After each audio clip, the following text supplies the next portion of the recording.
Good evening, I'm Amy Johnson with Crucial 360 News. These are the latest developments from the warfront in Gaza. The humanitarian crisis and civilian suffering has reached catastrophic levels as the death toll from the raging Israel-Hamas conflict has now soared past 34,500 people according to local health officials. A staggering and unconscionable number. The vast majority of victims being innocent women and children. Entire residential neighborhoods have been reduced to fields of rubble and debris by relentless Israeli bombardment and ground assaults across several cities in the besieged Gaza Strip. Hospitals, schools, and refugee shelters buildings which should be sanctuaries in times of war now lie in ruins, their once life-saving corridors painting a portrait of death and devastation.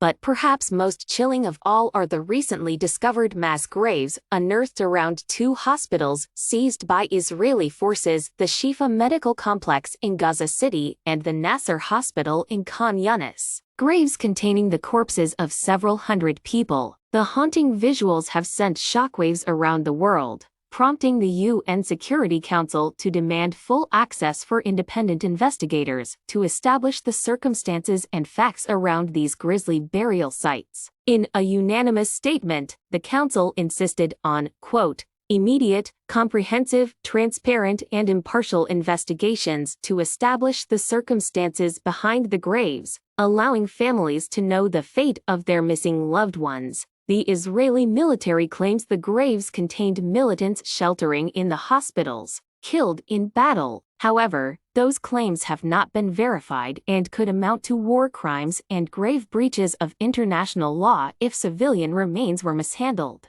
Compounding this cascading catastrophe is the ever-worsening humanitarian crisis gripping Gaza. Over 1.4 million Palestinians, more than half the population, have now been displaced from their homes and uncertain of where their next meal will be. The World Food Programme warns its dire supply shortages mean it will run out of food aid for the territories most vulnerable by Saturday unless a steady flow of trucks is allowed through the few remaining border crossings. The clock is quickly ticking towards a full-blown famine of mass starvation, with Israel's military now turning its ferocious firepower towards the southern city of Rafah, Gaza's last besieged sanctuary. A new wave of over 110,000 refugees has joined the relentless stream of displacement, fleeing everything they know, with merely the belongings they can carry. Among them is Wafaa, who is overheard asking despondently as she rests by her few material possessions and children, "Where are we supposed to go?"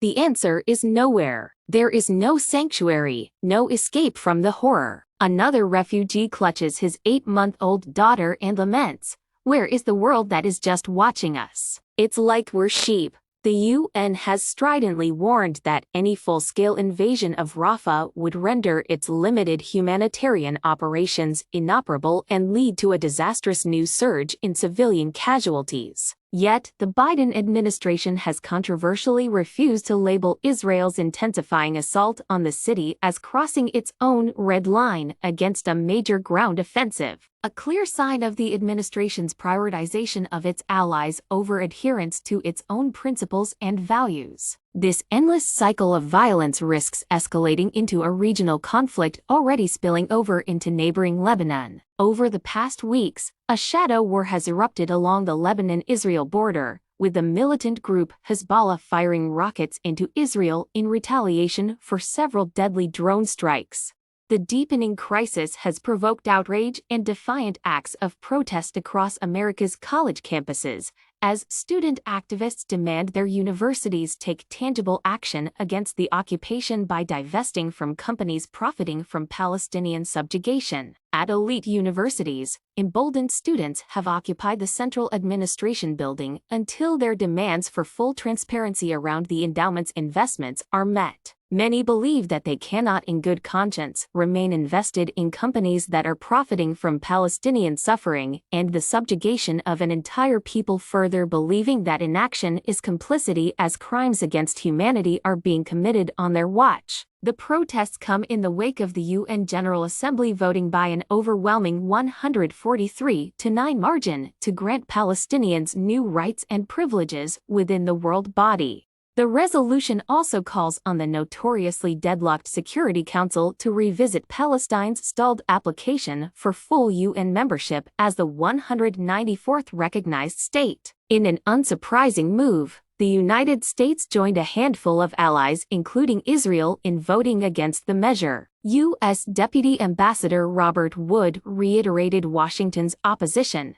stating, "The United States remains opposed to this resolution. It undermines efforts to restore calm and achieve a two-state solution between Israelis and Palestinians." However, proponents argue the resolution represents the world's growing impatience with the long-stalled peace process and unwillingness to remain complicit bystanders as humanitarian norms are trampled. The Palestinian UN ambassador delivered an impassioned rebuke. "The world's complacency and hollow rhetoric only enables further atrocities." He wanted to know how we can continue to accept Israel's patently inhuman actions and illegal 56-year occupation of our lands, and how many more Palestinian families must be buried before real accountability and justice is finally served. As the Palestinian struggle for self-determination and basic human rights reaches its 76th year under Israeli rule, the world faces a moral reckoning. Either this US-backed resolution will offer a true break from decades of failed diplomacy, or it will be more empty promises met with crushing impunity. What remains clear is that with each passing day, each new airstrike that shatters the Gaza skyline and claims more innocent lives, the cries for decisive global leadership and intervention will only grow louder. When the rubble and ashes ultimately settle from this carnage, the haunting images of Gaza's devastated landscapes and its decimated Palestinian families will be a stain of apathy and inaction in the face of atrocity. I'm Amy Johnson. If you would like to continue to receive our news coverage, don't forget to like and subscribe to our channel. Farewell for now.